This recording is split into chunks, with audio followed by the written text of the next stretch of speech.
Hello, everybody. Kevin J. Johnston here.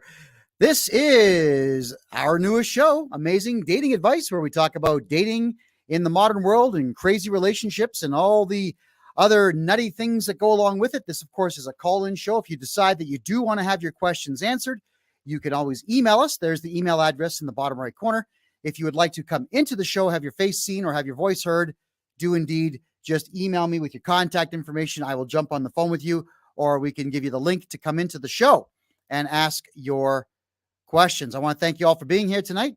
Melanie Switzer will be joining us in approximately 20 minutes. She's just having a little bit of trouble there. That gorgeous woman, here, let me just show you one more time. This gorgeous lady here that does this show with me is a grandmother. Can you believe it? I didn't believe it either. She's just dealing with grandkids right now. And of course, we do fully understand family. You want to make sure family is taken care of first. All right, let's dive right into it. I've got a video to show you, which is relevant to what many of you were asking. Some of you were saying that there wasn't enough dating advice being given here. So let's do almost exclusively dating tonight. So this gal here is like many on TikTok and many on YouTube who think they have all the answers, but indeed have very few. Let's play it, and then we're going to start commenting on what she had to say here. Go ahead. If you're a single girl out here in these streets and you're thinking, am I crazy? Or are these guys like not even wanting to date and hook up, let alone get married? Am I the problem? Are we why these men don't want to get married? I have good news and bad news. The good news is you're not crazy. The bad news is it's worse than you thought. The very minuscule amount of kingpin level good men, the ones that are actually husband material, are almost certainly already married, about to be, or here's your very grim reality check, rotting away to near extinction. There goes our last name. Oh my God, she's so dramatic. Am I? Okay, so that's enough of that. What we have is a gal here. She goes on to lay a lot of the blame on men. I don't care. She's allowed to do whatever she wants. But a lot of you ladies out there are wondering why it is that men are walking away. 63% of men in North America between 18 and 30 have just walked away from it. They have zero interest. You want to know why? Now, I am the only one who's going to give you honest answers, gals, and you're not going to like all of my answers, and you will like some of them, but we are not here for a popularity contest. We're here to tell the truth and help everybody find some type of peace or some type of solace. Okay. Reason number one is they fear being exploited for financial gain. This is one, ladies, where we have so many guys out there interviewing young women under 30 as to what the value of an engagement ring should be, what the value of a car should be that he owns before you'll date him, how much money he needs to make, and how tall he is. That one always comes up. And there's a lot of girls out there who is stating that even in this rotten economy, he's got to be making $500,000 a year. The ring's got to be $150,000. He's got to be driving a Porsche or a McLaren. He's already got to own his own house. He can't really be all that friendly with his family and so on. Well, those are incredibly high standards. And I guess you'd have to ask yourself the question, especially if you're a gal under 30, is what the hell do you have to offer a guy like that?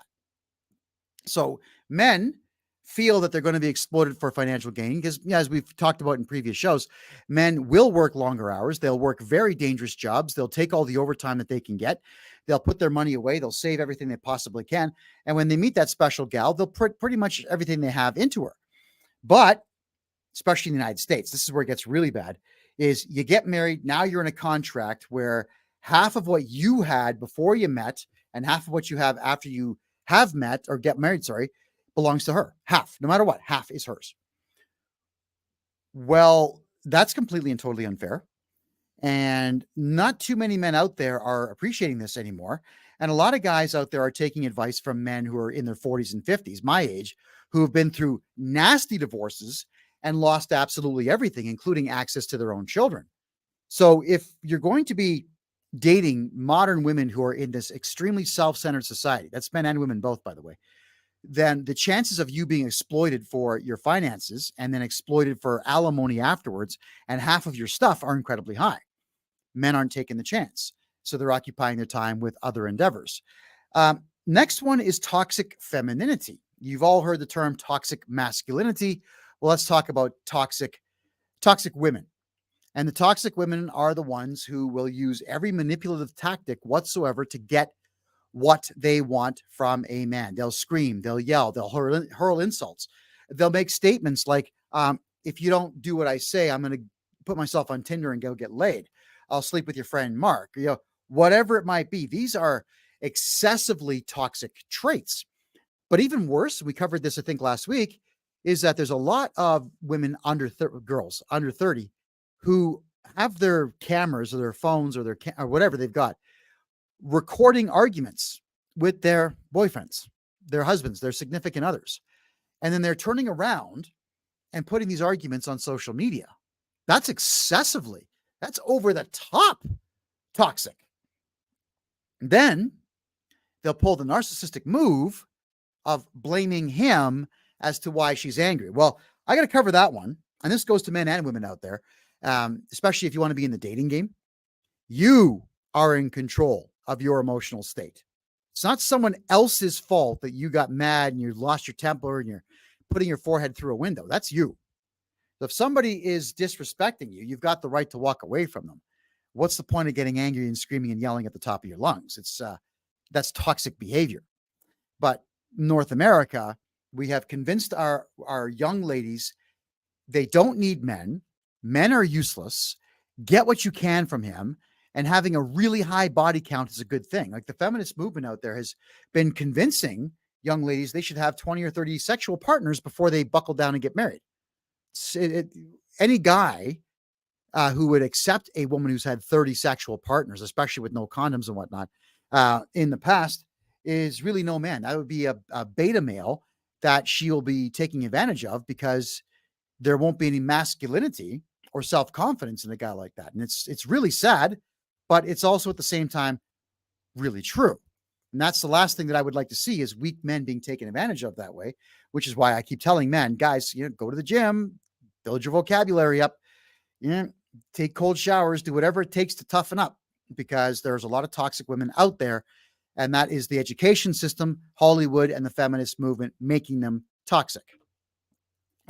Number 3, as we found out, more than half of men said so many women have unrealistic standards and expectations. We covered that very briefly, but one more time. I want a man who's 6'2", makes $500,000 a year. He's got 3 cars, he's got his own house, he's got a vacation property. He can fly me anywhere I want to go. And he's just going to have to put up with the fact that I want to go to the bar with all my friends and get drunk. And I want to dry hump guys on the floor. And he's just going to have to like it because I say so. That's pretty unrealistic. Now, I think it's less than 8% of men are over 6 feet tall in North America. You don't really have that wide a selection. And is it a problem, ladies, if your man or the man you've just met is 5'11" 3/4 shy of 6 feet? Is that going to make a difference? He'll be 6 feet with a good pair of shoes on, but you're still looking at the fact that your expectations are of something that rarely exists. When you're trying to grab 8% of the market, you had better be able to market yourself. You better be able to sell yourself as something that a guy like that would actually want. And if you're a toxic woman who's into feminism, you're not going to be that. So if you ladies really want to know why men are walking away from dating, is because the unrealistic standards they're aggravating. We can't meet them. And the older men get, the less they care what your particular thought processes are on what he has and what he does not have. Most men in their 40s and 50s won't tell you what they have until 4 or 5 years down the road, because they don't want a woman who's in it for the gold. They would like the companionship and, of course, the sex that goes with companionship without the gold digging. As men, our feelings are rarely ever considered. And we know this. So we have to be excessively cautious. All right. So many guys are afraid of commitment in long-term relationships to greedy women. This is a societal thing, so I'm not cutting up women all over the planet. This is North America. Again, Hollywood, the feminist movement, TikTok, toxic people like Lizzo and whatnot have yelled at the top of their lungs at women, you need to be big and fat and gross and ugly and broke and destitute and have nothing to offer, yet demand everything in the world from a guy. And if he doesn't in any way, shape, or form meet even one of your standards, leave because you can do better. And you can't. Really, if you look like Lizzo, you certainly cannot. The idea of getting into a long-term commitment or committed relationship is something that most men, most, not all, most, and certainly not some, most men would love to have. Most men would love to have a caring, loving, respectful wife, a house, 2 cars, the occasional vacation, a couple of kids. They want that. But these days, it's very difficult to acquire that. And it's, again, I cannot stress enough. If you have a feminist in your life, ladies, you got to walk away. That's no friend of yours. You certainly don't. You don't want that at all. And yes, Rick, non-woke. It's easy, guys. Only date older women who vote PPC. Okay, I get that.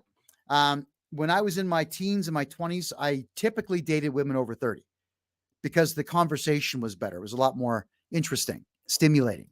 All right. Number 5, ladies, and you are competing with this, but young men these days especially are a lot more interested in careers than they are dating. Dating is a distraction. Let's just call it what it is. For you ladies and for men, it's a distraction. It takes away from the achieving of goals. And with so many guys out there with visions of grandeur, all wanting to start the next Amazon up and have billions of dollars to their name, they're going to be highly, highly focused on career. So if you are looking to break through that, ladies, you have to be able to, you've got to be better than average. And I know it's difficult these days, if you are better than average, to be noticed for being better than average. But if you got a guy who's just solely focused on career, you're not going to crack that egg. I would say move on to a guy who's a little less focused on career. Now, the other one, you want to know why it's so difficult to find good men, ladies, especially in the dating game, is that casual relationships are rampant. Tinder's made it easy for gay guys to get together, gay girls to get together, straight people to get together, polyamorous people to get together, and so on. There's now this whole idea that you can jump onto an app, flip through, a couple of jokes go back and forth, and now you're in someone's bedroom. So yes, casual relationships are at an all-time high because of the technology. So it's not like men are out there going to the nightclubs and working the room. It's that easy for both parties, regardless of sexual orientation, to get some. So the casual relationship, which is obviously cheaper than the solid long-term relationship when you're courting someone for marriage, it's cheaper, more convenient, and in many cases, you don't even sleep in the same house or the same apartment together. You know, you do your thing and someone leaves. And for whatever the reason, a lot of people prefer waking up alone these days as opposed to waking up and making conversation and having that cup of coffee with someone else. And this is something that a lot of men under 35 are talking about. It's easier to have a casual relationship because North American women are difficult to figure out. I wish they weren't. And I have to kind of agree with that. I mean, the older I get, of course, the more I figure out, but I would hate to be a man 30 years of age looking for a woman between 27 and 35. I would hate it these days. All right. Next, dating demands effort that does not tend to be worth it. Now, that is a double-edged sword. And that one, of course, ladies, does go both ways. You know, there's a lot of men out there who aren't worth your time. There's a lot of women out there who aren't worth men's time. But I think what's going on here is there's just so much negativity in the world right now that you have men looking a couple of moves down the road and they're saying, yeah, you know, this girl here, she's kind of cute. She's got a love handle on one side. She's a little too short for me, a little too tall for me. So it becomes an instantaneous, temporary thing for them. It's not like the old days where you were looking for that dynamite personality, someone that you gelled with. Right now, it's everything. She's got to have the perfect breast, the perfect stomach, the perfect legs, perfect ass, perfect everything. And with it, if someone's going to be dating and that's what they're looking for superficially, they're going to be very disappointed, which means that these relationships are going to remain casual. They're not going to be anything other than a casual style relationship. Now, it's sad that it's happening, but it's true that it's happening. So again, ladies, this is not insulting women. By no means am I insulting you. I'm letting you know that men have become complicated because society made women complicated. All right. So next one here. Most guys are yet to meet personal goals and in life. Now, this is good and bad. This is very good and it's very bad. If a guy has a set goal that he wants to own a house and a car and a boat and a trailer and maybe a cottage before he gets married, then that guy ain't getting married till like 40, 45. All right. I said stuff like that in my teens and 20s, that I had to have a house and a car and a boat and a cottage. I said that. And then I got a little bit more realistic. I managed to get the house at age 30, which I'm still happy about beyond reproach. And a really, really, really, really crappy car, but I had both. Didn't have the cottage, didn't have the boat, didn't have the trailer. But throughout my 20s, I grew to learn that having a boat and a trailer was nothing more but it was work. It was just pure work. That's all that those things are. It was better to go on someone else's boat if I was looking for an afternoon away from it all. So the idea here of the personal goals, if his goals are really, really, really high, house, cottage, 50 bars of gold, whatever it might be, that's a lot. And that guy has actually taken himself out of the market because his goals, he's so goal oriented. But that's the bad part about having goals as such. And I've come across a lot of stories where men in their 20s gave up just absolutely amazing relationships because their women wanted to get married to them and start a family. And they kept saying, well, no, I don't have my boat yet. I don't have my golf clubs yet. I don't have my 100-inch television set yet. I got to do all that before I have kids. And now that I've raised two, I'm thinking to myself, none of that stuff was necessary because it was more fun to play Lego and toys and hide and seek and peekaboo and whatnot with kids than it was to have a large TV playing in the background. So yeah, men do have these stupid expectations of themselves, which are next to impossible now in this modern economy. So unfortunately, ladies, if you're coming across a guy who lists all these goals and then you ask him, well, how many have you attained? And he says none. Just walk away. Don't bother dating a guy like that because his focus is never going to be on you. He's not someone that can figure out a good work-life balance. He's someone who's going to work himself to death. He'll hit 40, he'll have his toys, and that's when he's going to start looking. And if you are, let's say, 29 and you're hot to trot and eager to have kids and whatnot, do you really want to wait until he's 40 to get married to him and have kids? Like, would any woman out there wait 11 years for a man? I wouldn't wait 11 hours. So, I mean, let's think about that. And that is, that's a very, very serious one, gals. So guys, go ahead. I mean, have goals. Goals are great, but make them realistic. That's my advice to you. Like the goal that I've set for myself, being able to bench press 300 pounds by the end of this year. It's a goal. All right. And it's a goal that only requires an hour and a half of my time, 5 days a week. That's all that it requires. And when I give you the hour and a half of time, that includes the travel time. And so that goal is not going to get in my way of anything that I need to achieve in that particular day. It's not going to get in my way of having a dinner with a nice gal. All right. It's a realistic goal. Let's set them more realistically. All righty. Here's another one. There's a lot of men out there, a lot of young men in their 20s who believe that they are too young to settle down. Well, I've said this before, guys. All right. And I actually said this to my son too. I was explaining this to him. I've had 40 plus whatever girlfriends. I don't even remember. I'd have to really think about them all. But if I had to go back in time, let's go back to 1988. I'm turning 18 years of age. If I was given the choice of knowing what I know now about having 40 lovers or having one amazing woman in my life who's my best friend, my confidant, my best lover, she's got my back, You know, she makes a sandwich for me, gives me a kiss when I walk out the door. I bring flowers in. She's happy to see the flowers, happy to see me, appreciates what I do and say. If I could have that as opposed to 40 lovers, I would take that for the rest of my life. And if that meant at age 18 that I only had one lover all the way through life, but I have a woman who's by my side from 18 to 88, I would much rather take that. I would be the first one in line to take that. And there's a lot of men out there like that. But for whatever the reason, society tells men that at 26, you're too young to get married. 22, you're too young to get married. But 26, 27, 28, if you actually have an idea in your head as a young man, you want a family. Well, don't wait until you're 40 or 50 to start one up. You know, think about that. My kids are about, I don't know, half my age. I would hate the idea of being 52 now and just having my first. I mean, I'd be joyous. Now I'm a father, but think about all that youth that I could have had with them. Now, I would be 72 when he's 20. It's not good.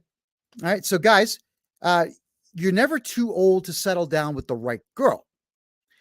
Ladies, you are competing with society's unwritten rules that men in their 20s and early 30s are too young to settle down. Now, I know that a lot of you ladies out there are going to think that you can needle him and harass him and beg him and plead with him and cry and do all that, and he's going to give in and marry you. No, don't do that. Don't do any of that.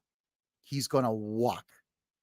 Instead, what you got to do, if you're 27, he's 27, and the two of you think, or you think that the two of you are perfect together, you got to find out from him if he thinks the two of you are perfect together. And the only way to do that is to sit down, like straddle him with a hot tea or something like that, you know, like put your arms on his chest, look him in the eye, and talk to him about it without no pouting, no whining. I wanted to get married by this age. Don't do that. If you do that to your man, he interprets that as an attack. That is an attack on his masculinity, an attack on his character, and an attack on him. The more you attack, the more he walks away. So if you could have, let's say you could have gotten married within a year with a face-to-face conversation. If you do that whining crap, you've extended it by a year, possibly two. I'm telling you how men think. Don't ever come off as somebody who's whining, complaining, crying, or being adversarial. Don't guilt your man. He is going to walk away, or he'll do stuff excessively, begrudgingly to shut you up. And it's not a good idea, ladies, when you're dating, to be the person who gets what you want only because you're whining and crying and complaining. Because he's going to be pissed off with you perpetually. 24 hours a day, he's going to be angry. It's not a good idea. So have a conversation face to face to find out if when you're in the dating phase, if that's exactly what he wants. Now, ladies, here's one you don't know. And I guarantee you do not know this. I guarantee you that so many of you out there have gone to other women for advice on this. But let me tell you the truth about men and how our brains work. We never even realize that we are dating you. We just don't know. We have no idea. Yeah. I could be hanging out with a lady every single day for 4 or 5 months. And every single day we're sleeping together, we're dancing together, restaurants together, talking on the phone, texting back and forth, flirting, whatever it might be. But I still have no idea I'm in a relationship with her. I'm a man. I'm not a woman. Unless there is an actual declaration, we are now a couple. Men have no friggin' clue that you are in a relationship with them and he's in a relationship with you. Scary thought, isn't it? Bet you didn't know that, but it's 100% true. So when you gals out there are in this dating thing, and let's say you've gotten to your 9th or 10th date and everything's going really, really, really well, you might be thinking that, okay, I'm going to hang around this guy next couple of months. He seems like he's it. But he may not know that. He may not be thinking that. And that's where a very adult, very serious eye-to-eye conversation takes place, where you can say to him, look, I'm interested in pursuing this relationship with you further. Could I request that we are exclusive to each other? How many men are going to say no to that? But probably none. All right. Because all of a sudden now what he's thinking in his mind is like, oh, okay, so she's really serious about me. Like, ding, cool. That's how your guy is going to see it. So the more forthright you are, gals, the better off you're going to be in this lifetime. You really will do quite well if you are forthright and forthcoming as such. Alrighty. This one here is not one I'm really not really proud of men who say this at all. In fact, I think it's kind of a lazy excuse. But women, unfortunately, a lot of guys see dating as very demanding and very stressful.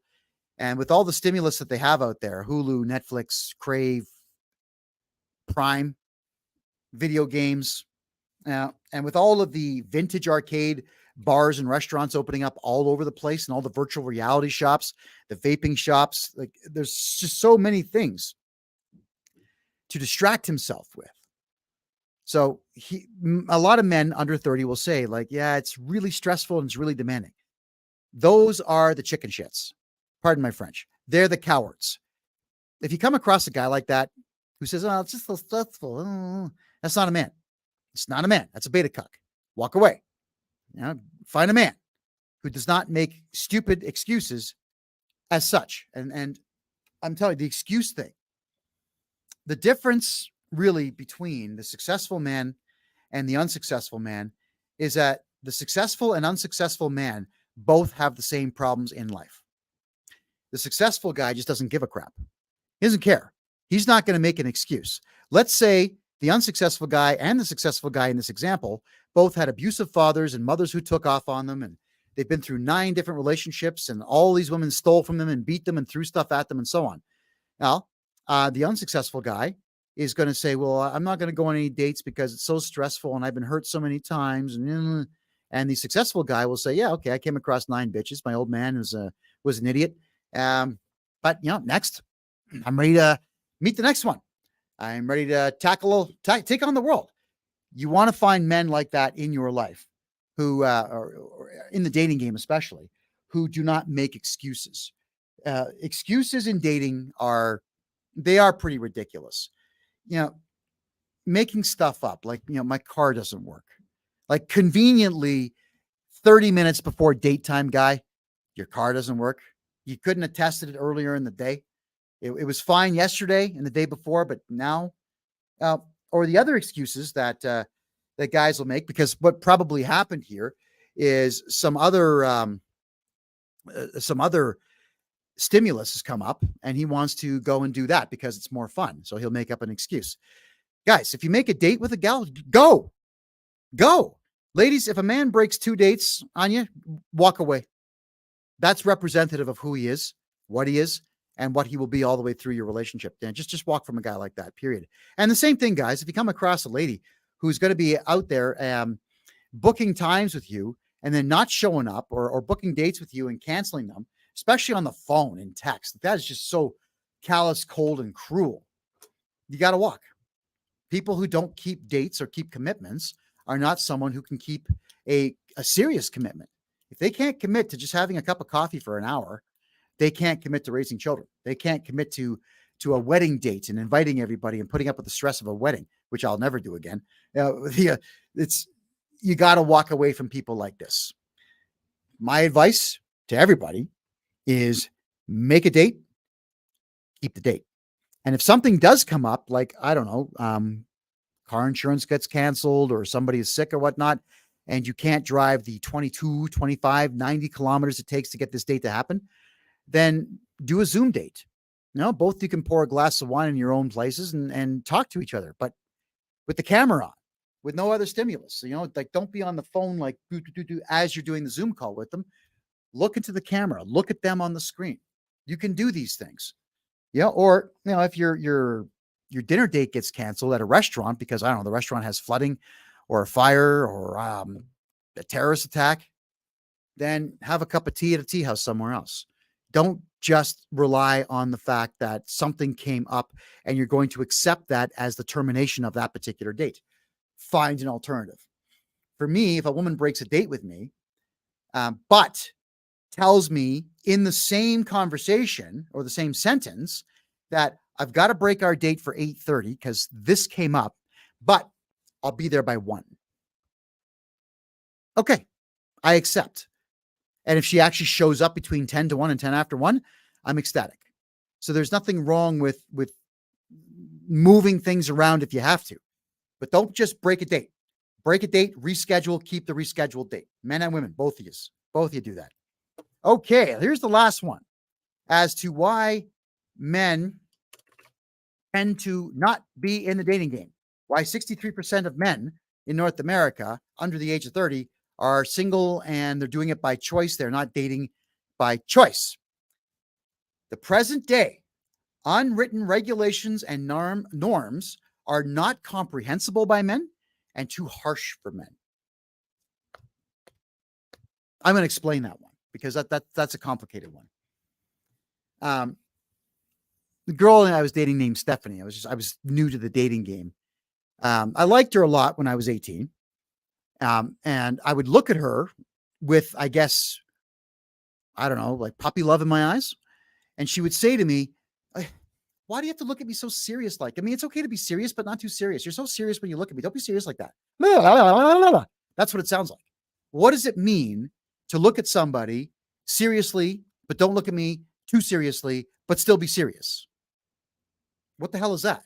And that apparently is one of those unwritten rules that women have in their heads, that if I've only known this guy for a couple of months, he can look at me a little seriously, but not too much, because the relationship is too new.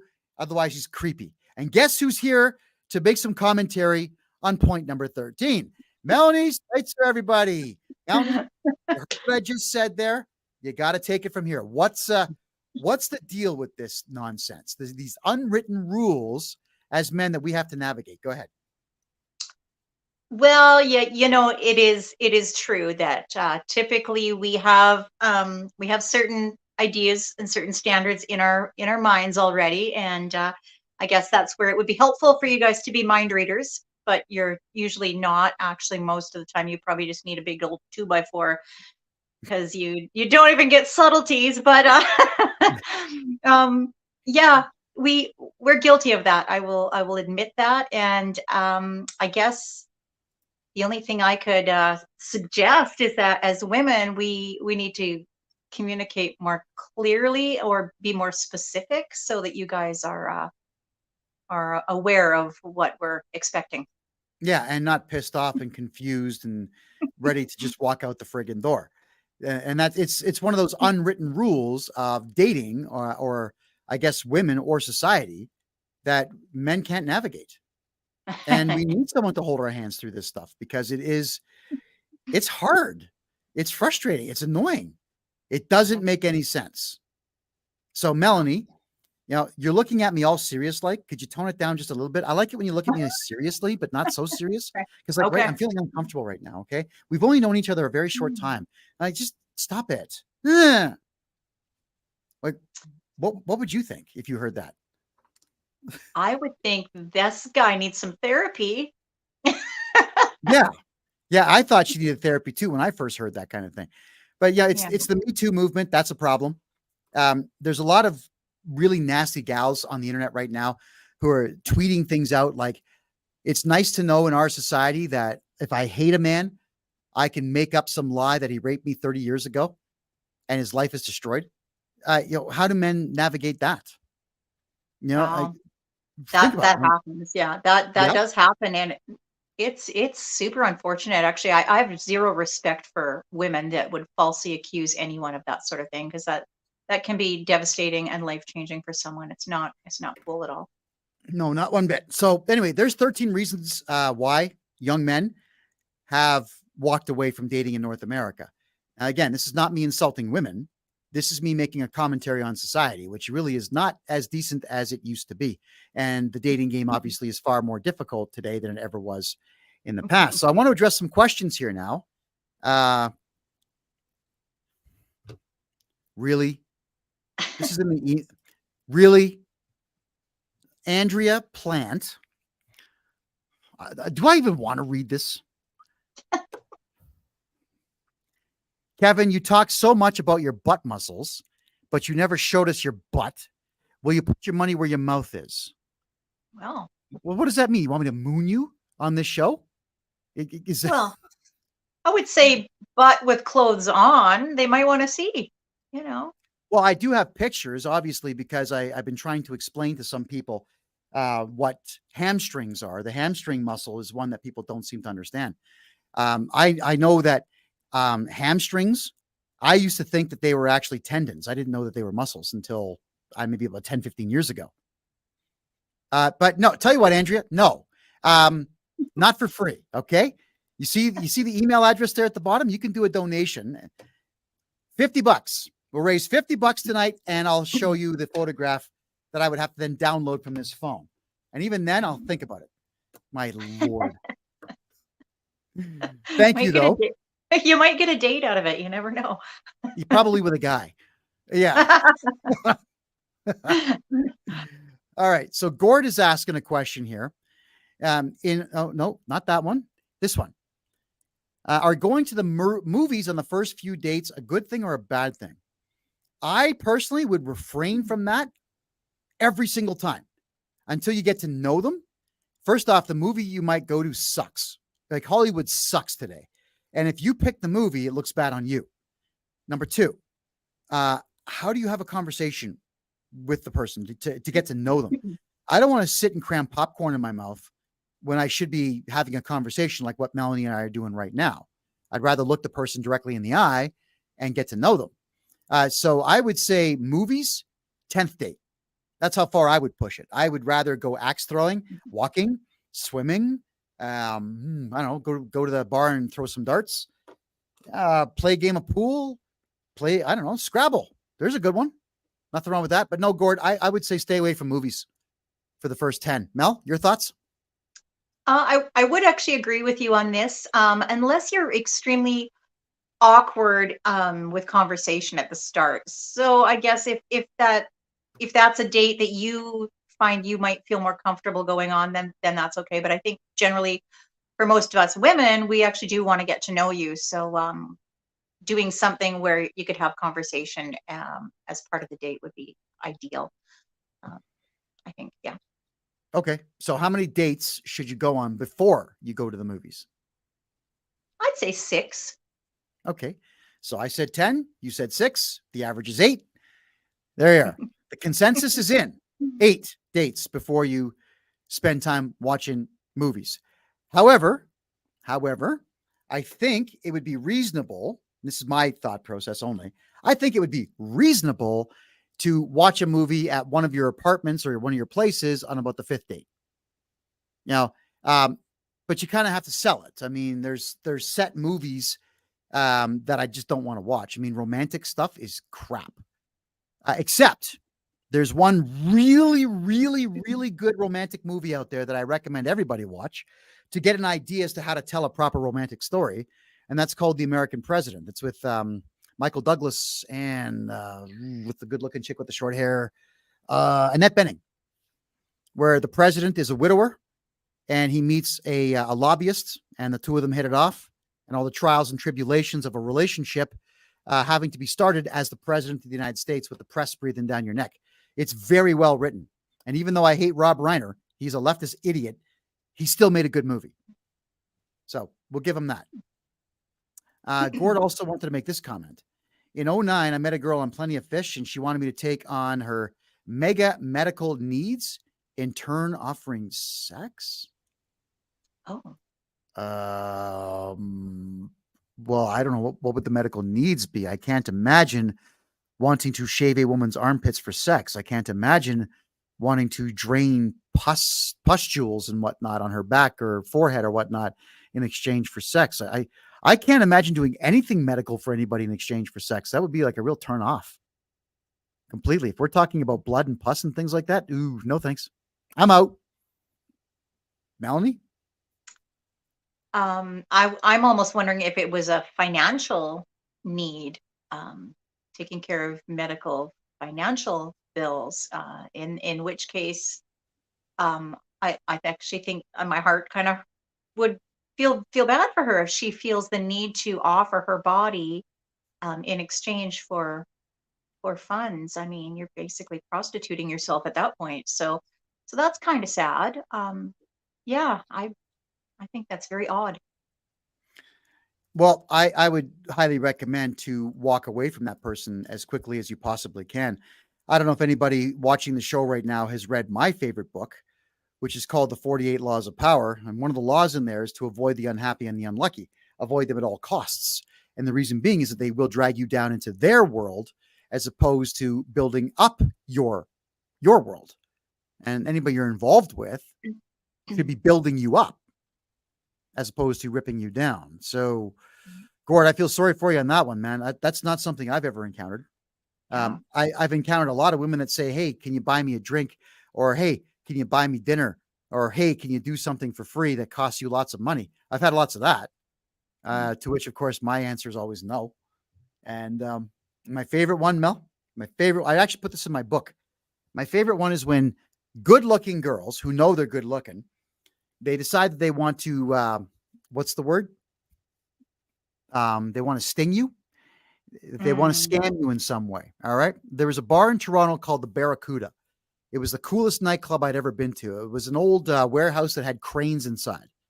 The actual, the overhead cranes.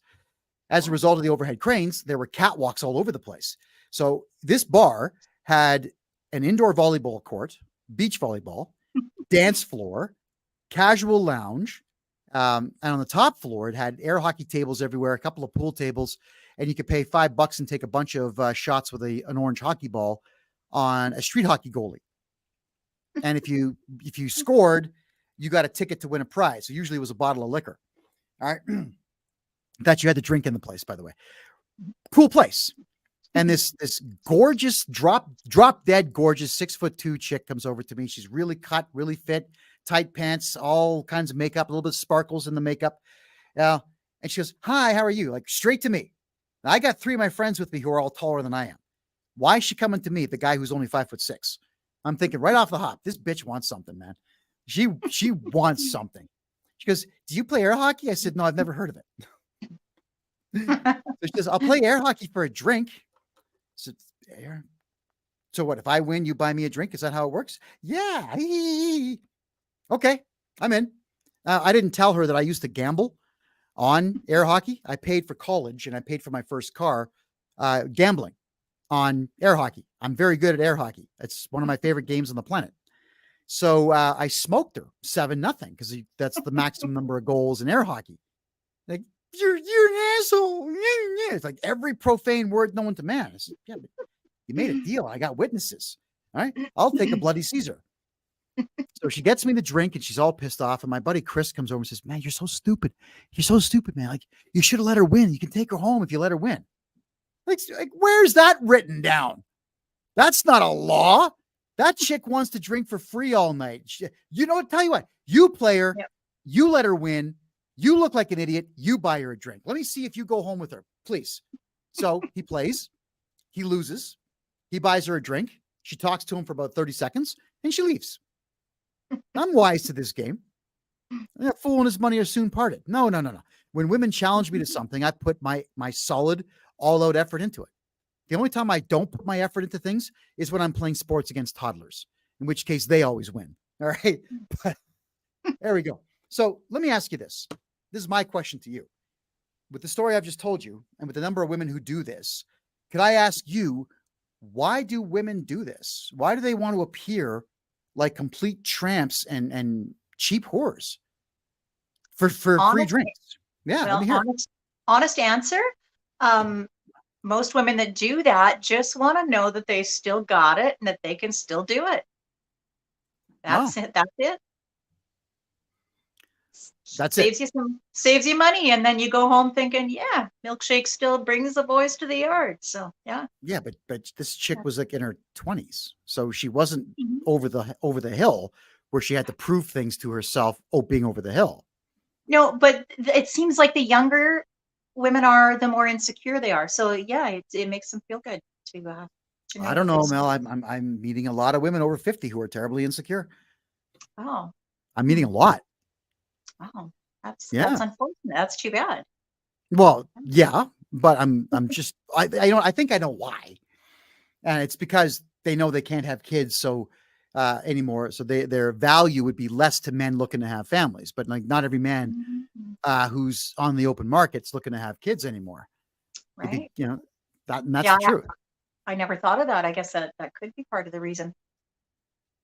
Yeah. Hmm. Okay. Well, let's carry on. And Andrea, she's asking me again. She's trying to pressure me into doing something here. Andrea's saying she wants to see a picture of my ass. Mhm. I told you, donate $50 and we'll talk. There you go. Sorry, I can't laugh. I've got this rib injury from sleeping the wrong way. I can't even tell a great story about it. I can't inflate my lungs all the way because there's some kind of strain below my lungs. So if you hear me gasping for air, it's because I'm in a lot of pain today. Curly May says you can be over 50 and still have kids if you have the parts. Well, men, we can have kids to age 200. That doesn't change unless, of course, we have testicular cancer or, some major ailment. Yes, some women can get pregnant at 50, but not many. And women who are trying to have kids at 50 have a very high chance of those children having Down syndrome or birth defects, serious ones. So it's really not fair to the kid that they would have. Period. All right. I've got something to share now. Oh, wait, hold on. Liz is asking some questions here. Sorry, Liz, I just saw your questions now. Question. A lot of men want sex on the first date. I can't disagree with that statement. We're men. That's what we do. But if we are respectable men, it's not a requirement. It's a bonus, but not a requirement. And I am, again, I guess I'm at the age where I'm looking for really good conversation and looking for really good companionship. So I don't need to hop in the sack just because I bought you a cup of coffee. But yeah, a lot of men do. Yeah, they get mad when they don't. Tough shit. Too bad. That's how I see it. It's your vagina. You can do what you want with it. You don't have to say yes because some guy's putting the moves on. Yeah. And if he can't put up with it, dust him. Walk away from a guy like that. So men always say they want to get to know the woman. Well, those of us who are looking for companionship, we do. We absolutely would like to know her. And just to give you an idea here, before I got married, when I met my ex-wife, I think we had the conversation was so good and the times were so much fun. I didn't even make a move on her until the 5th date. So when a woman's able to maintain that level of attention in a man through good conversation and just a general good attitude, it'll happen when it happens. It's not going to be forced on you on the first date. But again, perhaps I'm different. I don't know. I really don't think I'm so different, though, that I would be the only guy who talks like this. I think a great deal of men are really eager to get their hands on a solid woman who really makes them feel good about themselves. So, yeah, you can judge for yourself if that guy's serious. If he says he wants to get to know you and then he's trying to bang you on the first date, dust him. He's a liar. But if he says he wants to get to know you and things happen in their own due time, then you give him a shot. That's how that works. So that's what I say to that, Liz, if that was your follow-up question. Okay. And Liz makes a good point. Only $50, you got to put a higher price on things. Yeah, I get that, but Canadians are broke. So, normally I'd say 5,000. I know that that's not attainable because it's not deliverable for most people. Most people are making $50 a day. That's about all I can say on that particular topic. Alrighty. Oh, so we got a $5 donation. I guess 10 more of those, and I'll think about it. I got to yank it off this phone for you. But all right, moving on. First date questions. Okay. Melanie, I'm going to make another brazen statement here. And I'm really hoping women are going to listen to this, including yourself. Don't go to women for advice on dating men. Don't do it. I'm going to show you an example of horrible dating questions. So let me bring this in. These are terrible. And I mean, and the title of this article, let me just pull this up. There we go. 21st date questions that'll show if you're a good match. Let's go through them, and I'm going to tell you which ones are the worst and why they are the worst. First off, it's Today Magazine putting this out. So this is women writing advice to women, specifically and only to sell magazines. Question number 1, where is it? What's your family like? We're on a date. I want to get to know you. All right, so here we go. I got a brother in jail. I got a dad in jail. I got a mother who got beaten. That's why my dad's in jail. Hey, what do you want to hear from that? What's my family like? I don't know. What are they like to me? What are they like to you? How are they perceived by the outside world? It's a stupid question because it's not going to go anywhere good. It's really not going to go anywhere good. So, Mel, is this a question that you would ask? It's a question I would ask eventually, not maybe on the first date. Then I would suggest that we change the wording of this question to something like this. Hey, tell me about your parents. There you go. Instead of this open-ended garbage question, what's your family like? Yeah. So don't ask this. All right. This one about how long have you been friends? I don't know what that's in reference to. Are you still close with college friends? Well, what's the correct answer to that? Probably not. I don't like. You wouldn't know them. So, Mel, if you're asking me, am I friends with people I went to college with? First off, me being in my 50s, the last time I was in college as a student was 31 years ago. No, I don't contact anyone because I didn't really have friends in college. I was there to learn and get the hell out. That's what I was there for. And that answer is negative. So why ask? And what if I said, oh, yeah, I'm still really good friends with Richard. You know, Richard, the guy with the car and the hair? Yeah. Where can this question go? Is this a question that women should ask according to you, Melanie? No, actually, that is not a question I would ask. And wouldn't even be something that would remotely interest me or have any relevance. I'm looking for someone whose values align with me. So yeah, whether you're still buddies with someone you went to college with I don't know. It's not something I would think to ask anyone. Yeah. Don't Well, care. again, this is Today Magazine giving women bad advice. We're here to fix this up. All right. Next question. What are the top 3 items on your bucket list? Okay. So I could be funny and I could say, I'd like to grow 6 inches. I'd like another 6 inches on my penis and I'd like another 6 cars. I don't know. My bucket list? It's a stupid thing to ask. I mean, I could say I want to climb Mount Everest. Is that realistic? Probably not. You know, I'd like to go to the bottom of the Marianas Trench. Realistic? No, probably not. So you're forcing someone to think about a list of things that's in their bucket list that most likely are pie in the sky fantasy dreams. And the question itself can't lead to anything good because now what you're doing is you're asking them what their future wishes are. And you might find out that their bucket list is exactly opposite yours. If I said, yeah, I want a 6-inch bigger penis, you might think to yourself, well, I want a guy with a 1-inch penis. So we're not going to see eye to eye on that. Now, it's a stupid example, but it's a stupid example because it's a stupid question. Your thoughts?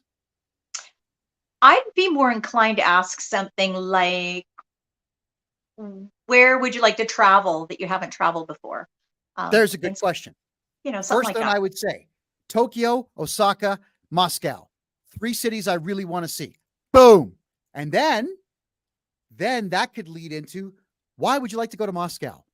And then you talk about Moscow, which could lead to philosophical statements or could just lead to interesting historical facts or just interesting facts in general.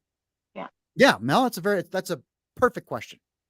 And you're right. Someone says here, this magazine sucks so far. Today Magazine, yeah, they all suck. Here's one. What do you do for fun?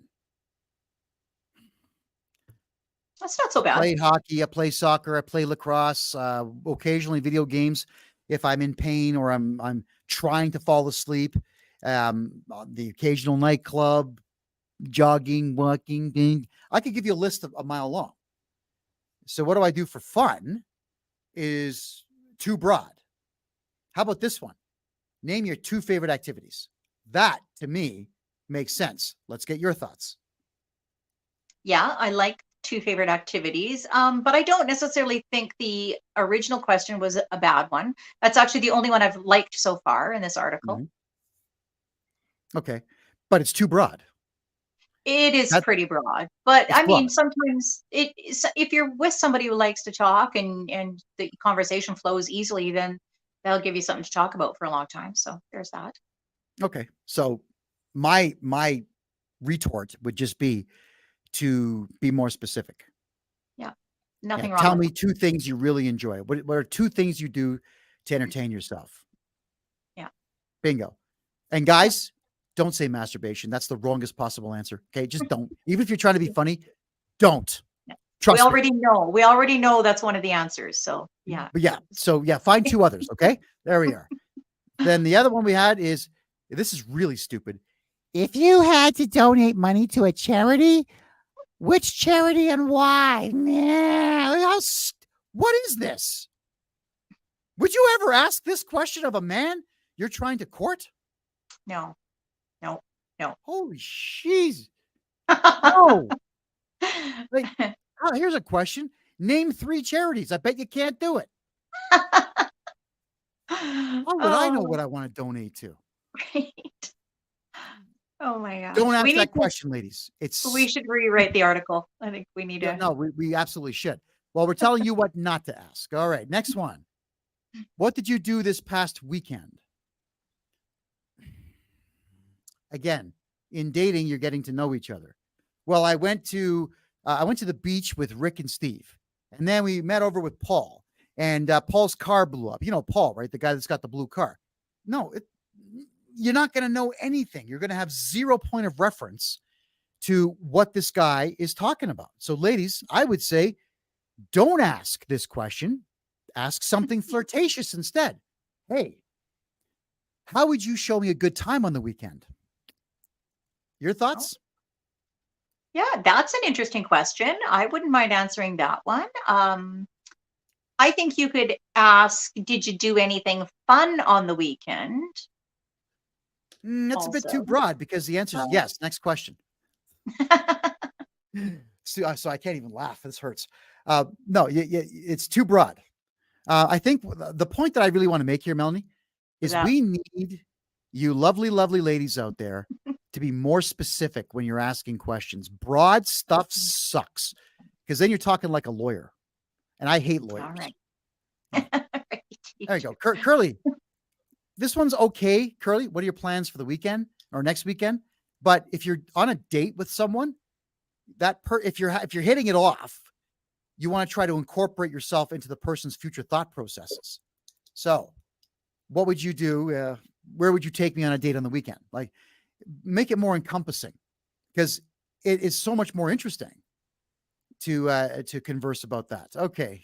Mhm. Would you rather win $1 million for surviving being dropped in the desert or swimming with sharks? Okay, that's a little better, but I'd have to ask you which desert? Sahara and the middle, the north, the south, the east, the west, Death Valley in California. Again, the middle, north, southeast. In winter or in summer, a lot of sub questions have to come out of that one. And then sharks. Well, what kind of sharks? Nurse sharks, red sharks, lemon sharks, carpet sharks, like the harmless ones? Or are we talking great whites and makos here? Tiger sharks? Like the answer is no to both. But if it's nurse sharks, yeah, absolutely. I'll go down there and play with them. This question,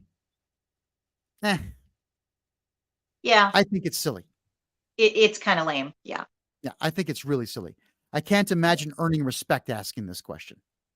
I feel like by this point in the article, they're grasping at straws and looking for something to write. Yeah, it seems that way, doesn't it? Yeah. How do you de-stress after a tough day?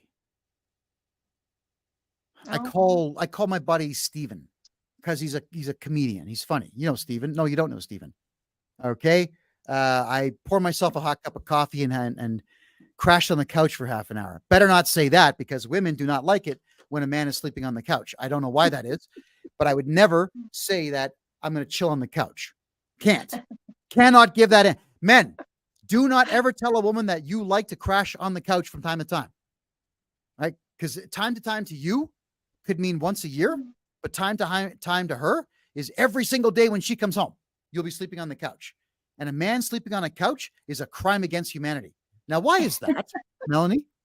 I think that women tend to look at that as laziness, and we usually come home and have chores.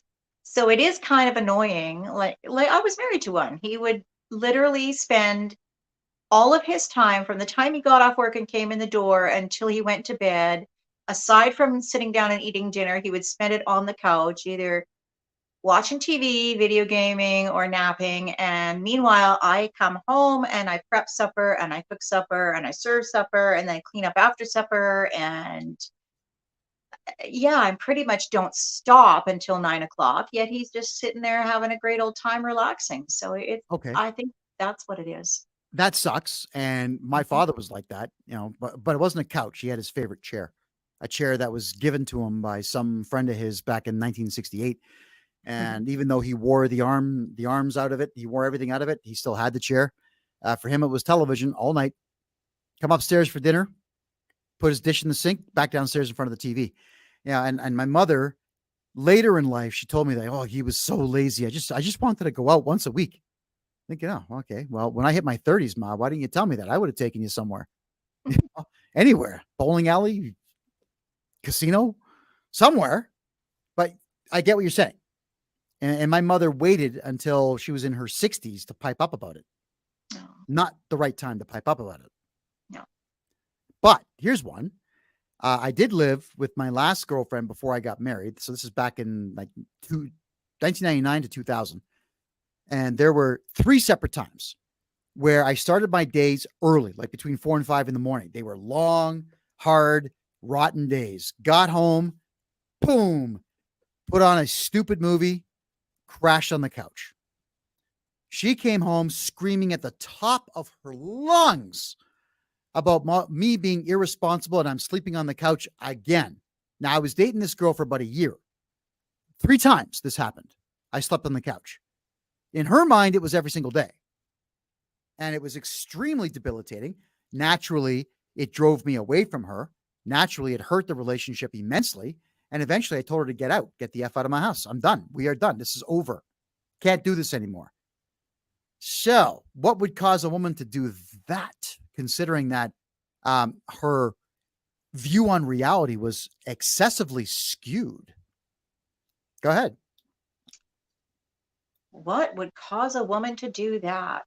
Wow. I would have to say probably an unresolved trauma issue. I think that a lot of women don't deal with their shit, and then it comes out in manifests its way into relationships as dysfunction. Mm-hmm. So. Yeah. No, I get that. Ladies, don't do it. Okay. If let's say, for example, your man's crashing the couch and you come home, you don't have to be excessively quiet. Keep living your life if you live with him. If he hears you and he goes, oh, hey, baby, how are you? He gets up, gives you a hug and a kiss. Then you've got him. He's your man. It's not like he's looking for a free night of doing absolutely nothing. But if he stays on the couch, doesn't acknowledge your presence, yeah, be upset about that. Especially if that's a habit. If that's a habit, then yeah, I think she has a right to be pissed.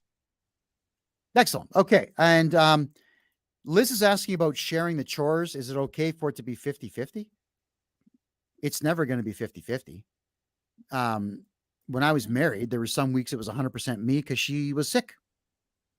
In fact, right after we had our first kid, it was 100% me for a month. I'm a man. You got to do it. You step up to the plate. It's what you signed up for. Just do it.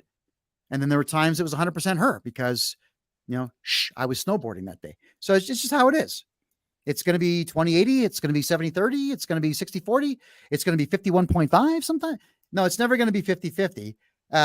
But I think a better question, Liz, and a better statement I could make here is it okay to have a chore list? where it's your job on Mondays and Wednesdays and Fridays to do dishes, and he gets the other days, and then you alternate that the next week. Is that okay? Sure. Because some guys need that. Just for the record, like men are just not going to think, okay, dishes are my priority. I just worked a 9-hour day. I drove an hour in traffic there, an hour in traffic back, and I just cannot wait to get those dishes done. Yeah. No, that's not what he's thinking about. So you can say, hey, baby, it's your day for dishes, and smile. Maybe grab his crotch or something. Blow him a kiss. Wink. Yeah. Or you can go, hey, this is for you the day I. What's going to happen then? He might throw the dishes in the garbage. All right. So don't attack. Flirt. Flirt, flirt, flirt, flirt, flirt. Never attack. Never be your man's adversary. Always be your man's lover. All right. There we go. Good advice. Curly's saying something here. I think too many men and women think that they're almighty and don't respect one another, like the old-timers. So the old-timers, they respected each other. Yeah, there was respect in relationships back in the day. Yeah. The simple rule of you cook, I clean. There's nothing wrong with that. I cook. I don't cook incredibly well. My ex-wife cooked incredibly well. So she would cook, I would clean. There's nothing wrong with that. It's manners. That's how I see it. It's good manners. All right. Let's go back to these lame questions. These are questions never to ask on a first date if you are a woman. All right. If they made a film of your life, who would play you? Oh. No. Because there's no correct answer. There was a day when I thought Robert De Niro was really cool. Then he ended up being a left-wing, pro-pedophilia, anti-Trump, anti-white, anti-America loser, not paying attention to the fact that America is why he's rich. So, no, that answer would have changed. 20 years ago, yes. Now, no. What if she hates Robert De Niro? This is a setting yourself up for failure bit. It's the same idea as, hey, do you love Donald Trump? Like, that's not first date stuff. Political views, well, as such, are not first date questions. Melanie, would you ever ask this stupid question? Oh, I've probably asked some stupid questions. I mean, I started lots of first dates off with about the COVID vaccines because it mattered to me. I wasn't going to waste my time on people that have had them. So I might as well just get that out in the open. Okay, well, that's one I agree with. Oh, okay. It's kind of political though, but Well, it's a little political, but it's certainly not going to be me saying, hey, would you have sex with, like, I don't know, Donald Trump or Justin Trudeau? It's a bit much. But Right. yeah, did you take any of these mRNA poison vaccines? Yes or no? And if she says yes, then my answer is no. I get that. But I would also be equally critical if someone had HIV or was a smoker or was an alcoholic or was a cocaine user. Fair. Yep. Yeah. And that's something that I usually determine in the first phone call because I'm on a couple of dating apps right now. And I don't know. The conversations really don't go anywhere. But these are questions I ask. You drink, you smoke, you do drugs, you vaccinated. Get those out of the way. So I agree with you there. Yeah. And I want to make sure the answer is no to all of those. Now we can talk. All right. But Melanie, I mean, really, let me ask the question the way it sounds to me. You imagine you and I are on a date. All right. If they made a film of your life, who would play you? That's what it sounds like to me. Right. Now, would you actually answer that question? Oh gosh, you know what? I'm so anti-Hollywood. I don't even know actresses' names, so I don't think I could answer that question if it was asked to me. Exactly. So, stupid question, everybody. Stupid question. All right. Next is, I don't get this one at all. What is your love language? Oh, see, Huh? I talked about these. They're Okay. actually You kind better of, answer this one. I think they're important. However, I don't think it's a first date question because a lot of people are completely oblivious to what they are. It's a conversation to have eventually in a relationship because honestly, when you learn someone's love language, you can love them better. you can make them feel more adequately loved just simply by knowing how they need to be loved. Okay. So on the first date, I'm going to tell you my innermost secrets and tell you exactly the best and absolute only way to earn my love and for you to love me. So if I was to tell you, tell you the truth, which every woman says they want, and say, yeah, talk dirty to me. The more vile, the better. The more vulgar, the better. That's my love language. Now, what's happened here is if you're not a vulgar person or you think what I said is gross, the date's over. Right? And I think intimacy is one of those things that couples eventually they get into. Obviously, everybody gets into it, but that's a learning curve that's supposed to be fun and exciting. It's certainly not first date talk. It's not a first date question. No, save that one. Right. Yeah. This is the only interesting one so far. If you could choose a superpower, what would it be? Okay, that's kind of fun. Yeah, that's kind of fun. That one's okay. Because most boys collected comic books when they were young, and most boys watched whatever superhero cartoons there were on Saturday mornings. They don't do Saturday morning cartoons anymore, but that one is one that I would actually talk about. Assuming, if she's going to ask, I'm assuming she knows something about comic book lore. Because if you don't know the lore, it's a stupid question. And Curly has a good one here. Most guys would say X-ray vision. Now, I would say, and I would never say X-ray vision because it wouldn't work. You would just see black in front of your eyes because X-rays have to bounce off of a surface and then come back to you. So it wouldn't work the way Hollywood says it does. And, and someone says teleportation. This opens up a really cool conversation here because let's say you could go poof, disappear here and poof, reappear somewhere else. Here's the problem. You'll end up in space. Why? The planet's rotating at 1,500 miles per hour. The planet is orbiting the sun at the tune of what? 27,000 miles per hour in that range. The sun is orbiting the center of the Milky Way galaxy at about 500,000 miles an hour. So you'd have to compensate for that speed. How would you ever do that? So I think that question, if you're dealing with someone who's thought this through, could go somewhere. But Melanie, do you have any idea what I'm talking about? Yeah, a little bit. I mean, I'm a Marvel fan, so I've watched some. Oh, okay. So then if I was to comics.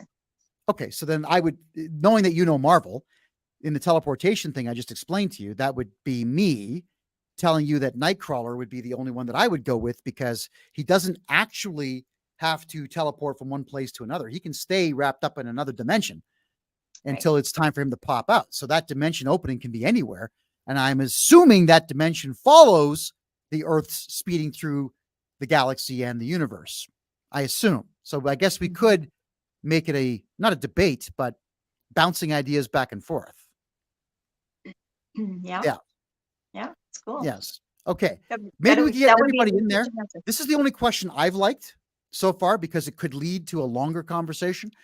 But so far, everyone who's in the Rumble and Facebook chats, tell us what you think of these ridiculous questions. I hate them.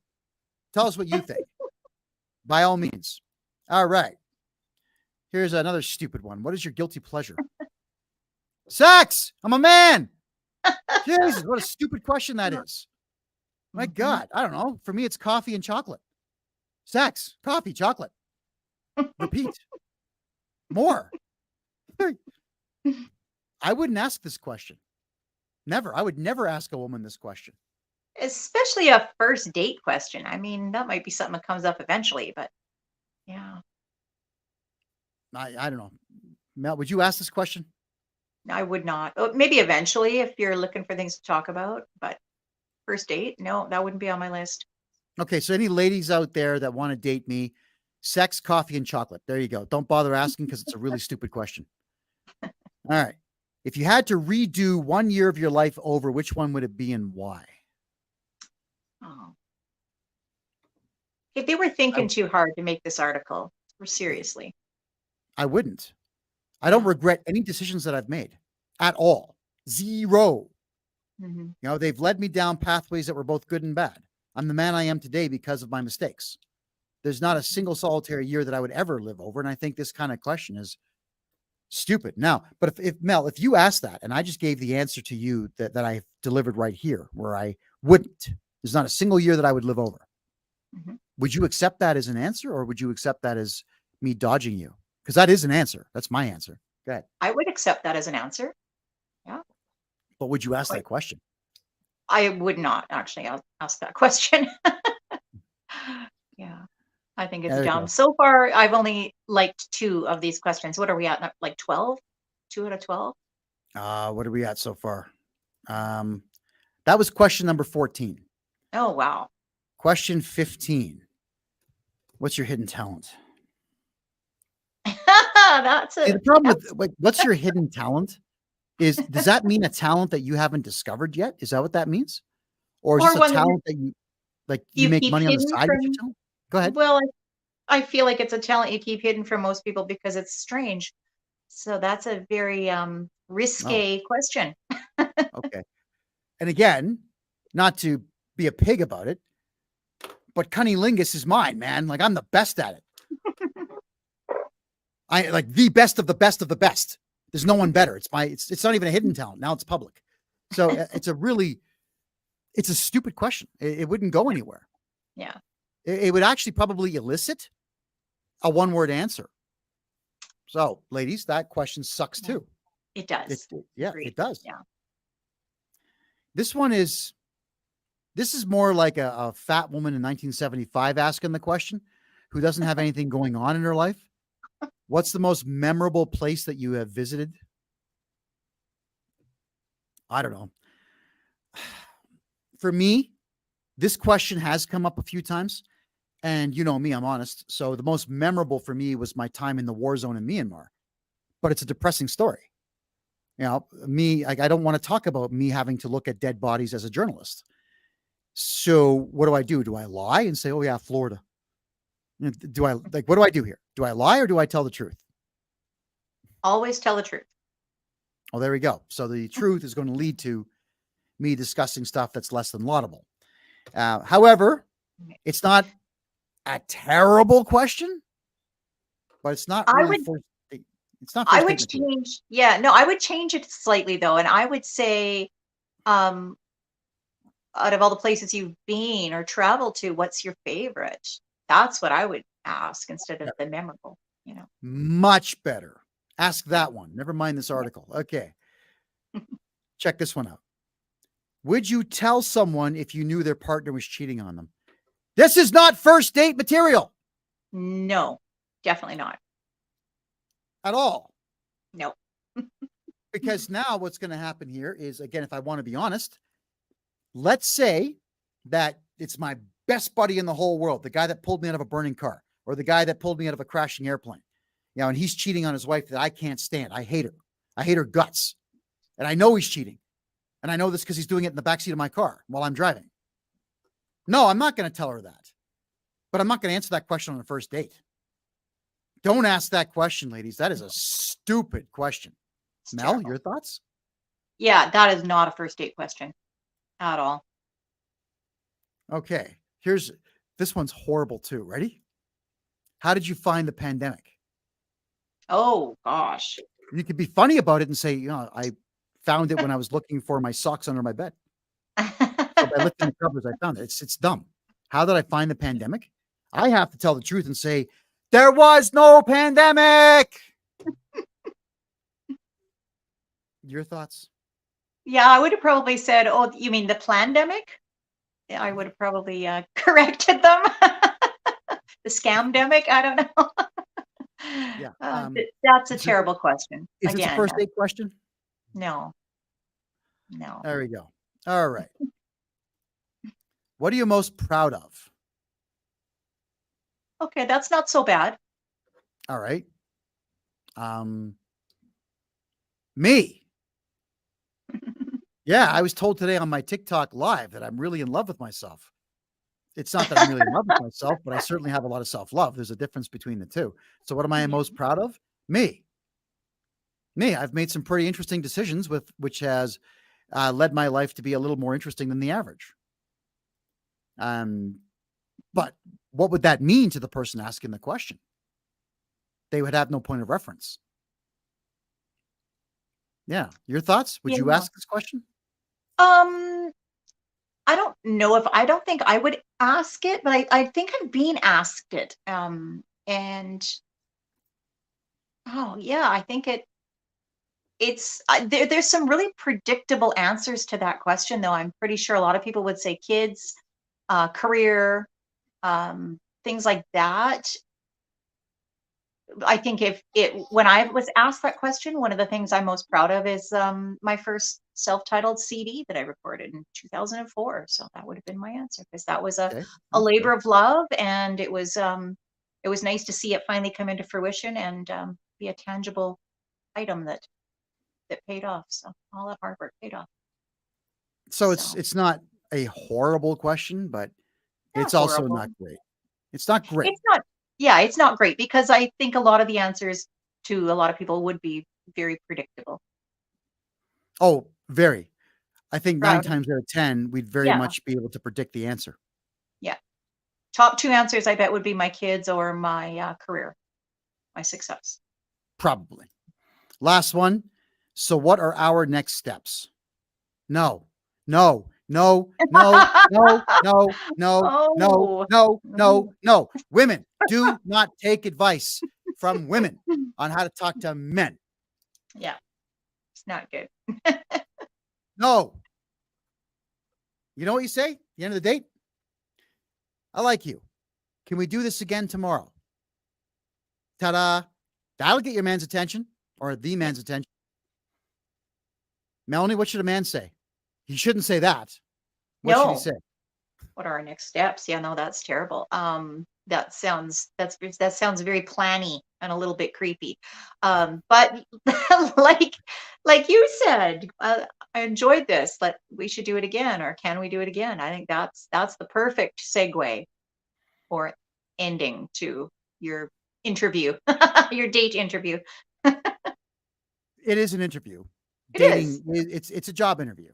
Yeah. It's shopping. I Yep. agree with that fully. Especially the Um, first date. Yeah.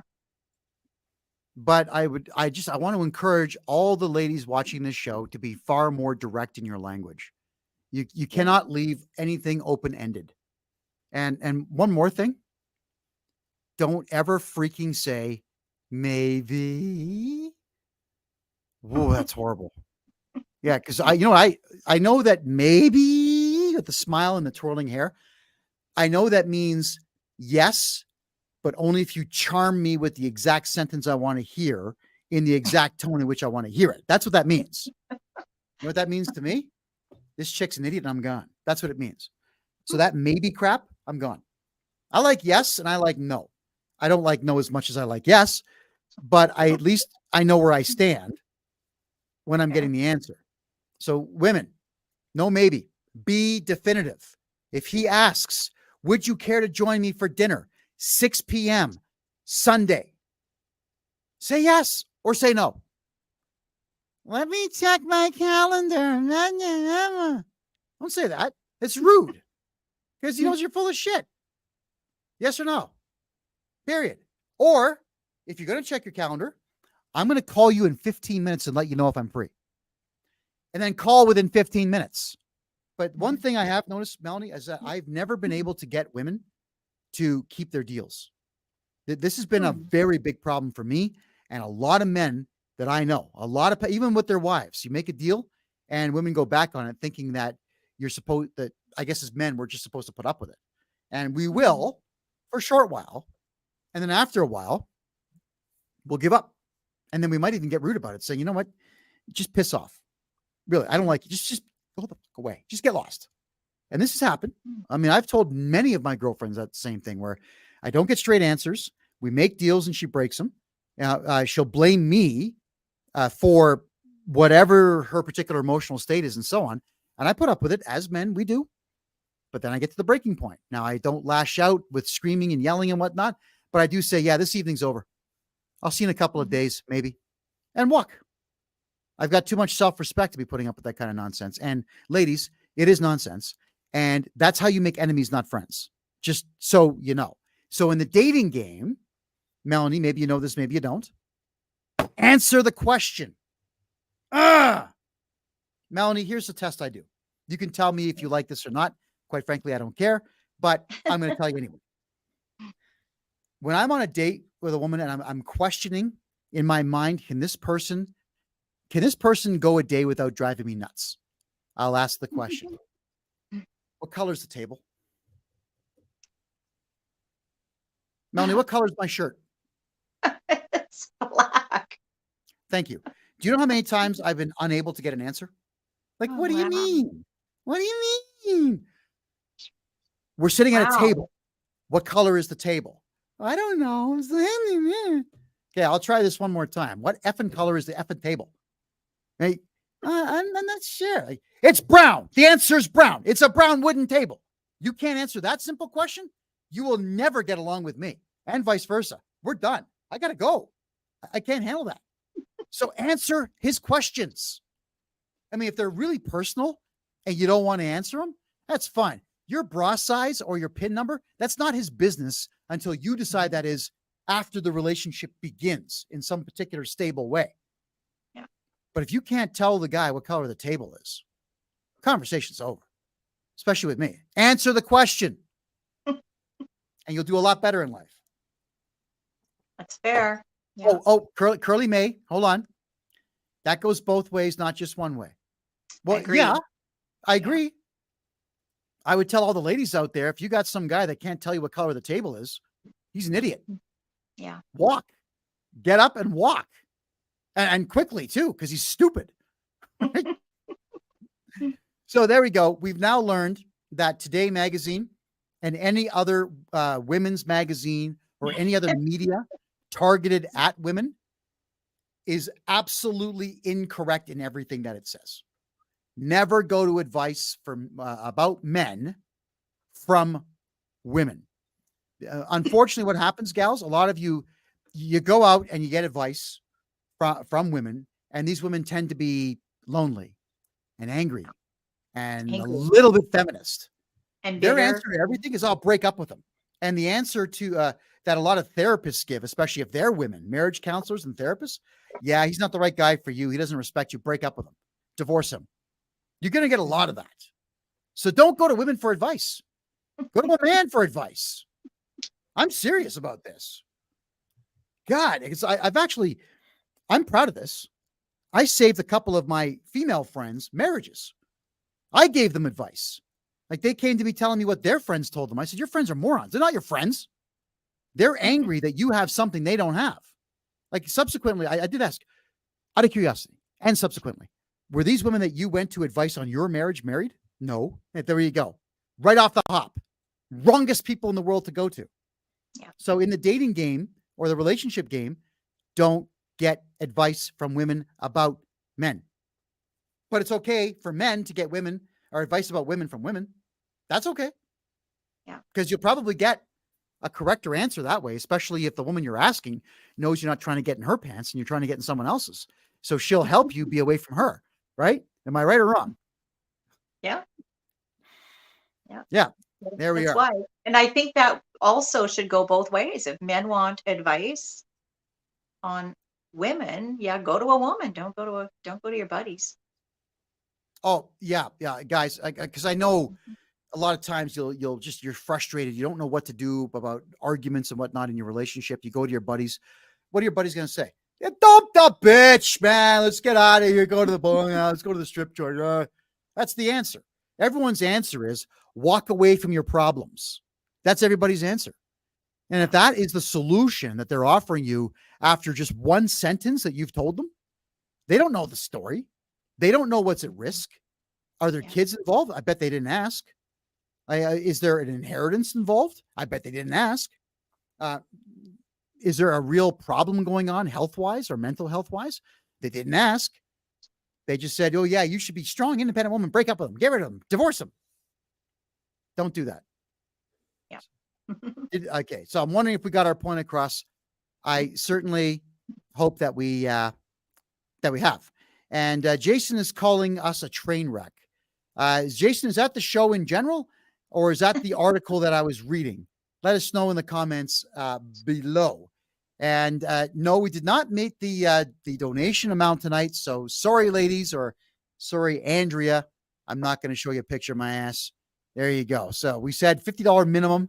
Donate at the bottom there. That's the email money transfer email address. The answer is no otherwise.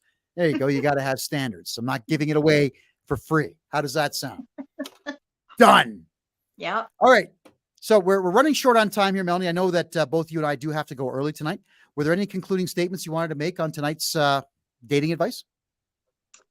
Well, I just I think it's interesting to have those questions, and I feel like you and I should come up with a couple of our own for the next show, because I feel like we could give people a little better chance out of the shoots if they're equipped with what the opposite sex would like to hear on a first date.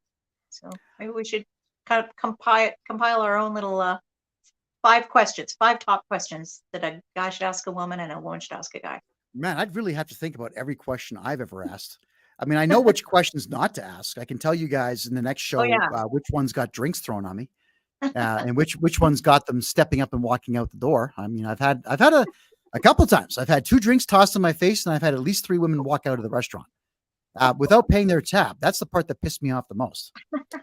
Yeah, I'm not getting laid tonight, and I got to pay for this. Oh, that's harsh. You probably deserved it. Yeah.